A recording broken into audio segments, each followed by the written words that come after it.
साथियों, आज की बात डॉक्टर आलोक यादव के साथ सच पे नजर पे आपका पुनः स्वागत है। साथियों, आज हम लोग चिंतन करने जा रहे हैं कि उत्तर प्रदेश में होने वाले विधानसभा चुनाव के सेमीफाइनल का। सेमीफाइनल से मेरा तात्पर्य है कि आप जानते हैं कि उत्तर प्रदेश भारत में आबादी के हिसाब से सबसे बड़ा राज्य है और यह त्रिस्तरीय ग्राम पंचायत के जो चुनाव उत्तर प्रदेश में संपन्न होने जा रहे हैं, यह भारत को एक नया संदेश देंगे। एक तो संदेश ये होगा कि अभी तक के राज्य सरकार के 4 साल के कार्यकाल को लोगों ने कितना पसंद किया है और कितनी योजनाएं लोगों के लिए हितकारी रही हैं, उनका प्रमाण पत्र यह त्रिस्तरीय ग्राम पंचायत चुनाव देंगे। दूसरा महत्वपूर्ण प्रमाण पत्र जो होगा वह आप देख रहे हैं कि दिल्ली के विभिन्न बॉर्डर पर लगभग 5 माह से किसान धरना पर बैठे हैं और 3 जायज मांगों को लेकर धरना कर रहे हैं। सरकारों के द्वारा उनकी बात नहीं सुनी जा रही है।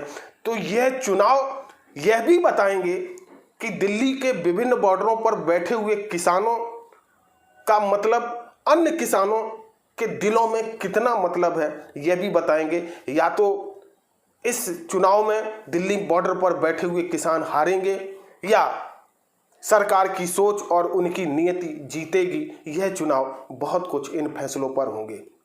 अब एक नज़र में आप देखें कि गांव की ग्राम पंचायत की उत्तर प्रदेश में वर्तमान स्थिति क्या है। आप देखेंगे कि उत्तर प्रदेश में जिला पंचायत की 75 सीटों, अध्यक्ष की 75 सीटों पर चुनाव होने वाले हैं और जिला पंचायत सदस्य के 3121 सीटों पर चुनाव होंगे। वहीं ब्लॉक प्रमुख की 826 सीटों पर चुनाव होंगे और प्रधान जिन्हें हम कहते हैं, जो ग्राम का सबसे सक्षम अधिकारी होता है, 58,194 सीटों पर प्रधान चयनित किए जाएंगे। इतने बड़े आंकड़े से आप समझ सकते हैं कि उत्तर प्रदेश में किसान भारत का भाग्य विधाता, एक नियत की सोच को निर्धारित करने वाला साबित हो सकता है। अब हम लोग दूसरी गंभीर चर्चा पर आए कि लोकतंत्र में आप जानते हैं कि चुनाव सरकार के प्रमाणीकरण की एक आवश्यक दस्तावेज होता है। लोकतंत्र में जनता के पास 5 साल में मताधिकार एक ऐसा अधिकार है जो आता है जिसमें वो सरकारों को मजा भी चखाता है और नई सरकारों को सत्तारूढ़ भी करता है। हम जानते हैं कि गांव में भले ही जाति से, प्रजाति से, धर्म से संबंधित लोग रहते हो, लेकिन वो मूलतः किसान होते हैं और किसान का अपना एक धर्म किसानी जो होता है वो कितना लाभकारी सौदा हुआ है, यह जानना बड़ा सापेक्ष एक अधिकृत काम हो सकता है। आप देखते हैं कि जो राजनीतिक दल गांव में किसानों से वोट की अपेक्षा रखकर जाते हैं, शायद ही कोई किसान उनसे ये पूछता हो कि आपकी सरकार के द्वारा अभी तक किए गए कार्य हमारे लिए कितने लाभकारी रहे हों, कितना आपने मेरी बात को सुना है।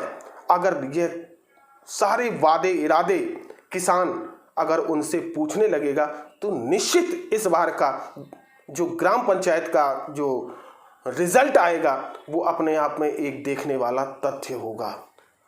साथ ही एक किसान यह भी जान ले कि जो सत्ता गांव के किसानों के लिए, आम जन नागरिक के लिए, पीड़ित के लिए, वंचित के लिए, असहाय के लिए जब काम नहीं करती है तो वह धर्म के आधार पर, राष्ट्र प्रेम के आधार पर आपसे वोट मांगने आती है। और आप चूंकि बहुत सहज और सरल और कोमल हृदय के व्यक्ति होते हैं तो आप धर्म के नाम पर और राष्ट्र प्रेम के नाम पर और किसी अन्य वाद के नाम पर आप भटक जाते हैं और अपने मूलभूत किसानी धर्म से अलग हो जाते हैं। जब तक किसान अपने मुद्दों की सही से पहचान नहीं करेगा और जिम्मेदार लोगों से जिम्मेदारी का बात नहीं करेगा, तब तक इस भारत का भविष्य बदलने वाला नहीं है। आप जानते हैं कि आज भी 70% से अधिक आबादी गांव में निवास करती है और भारत आज भी गांव का देश है। और गांव अगर आत्मनिर्भर स्वावलंबी नहीं हुए, उनके अंदर एक जागरूकता नहीं आई, तो ये भारत भी विश्व गुरु नहीं बन पाएगा। मेरा सभी किसानों से निवेदन है कि आने वाले लोगों से पूछें जरूर कि आपके द्वारा जो इतने सालों से सत्ता में बैठने के बाद जो काम किए गए हैं वो हमारे लिए कितने लाभकारी हुए हैं। क्या ऐसा तो नहीं कि आपकी जेबों पर डाका डाला गया है, और डाका डाला गया है तो उनका हिसाब लेने का लोकतंत्र के महत्वपूर्ण पर्व में आज ही आपको अधिकार मिला है। और यह राजनीतिक दल जानते हैं कि एक बार कैसे भी आपको खिलाकर मनाकर धर्म के नाम पर आपसे वोट ले लें तो ये 5 साल फिर आपको इंतजार करना पड़ेगा। 5 साल बाद आपको पुनः अधिकार मिलेगा कि आप उन्हें बदल पाएं। तो इसलिए आपका एक वोट दरअसल 5 साल का वोट है, इसलिए यह वोट बहुत सोच समझकर, हिसाब किताब गणित लगाकर, अपने बच्चों के भविष्य को निर्धारित कर कर अपने किसानी धर्म को सोचकर दीजिएगा और ऐसा दीजिएगा कि पूरे भारत में एक संदेश जाए। इसी के साथ मैं आपसे विदा लेता हूँ। जय हिंद।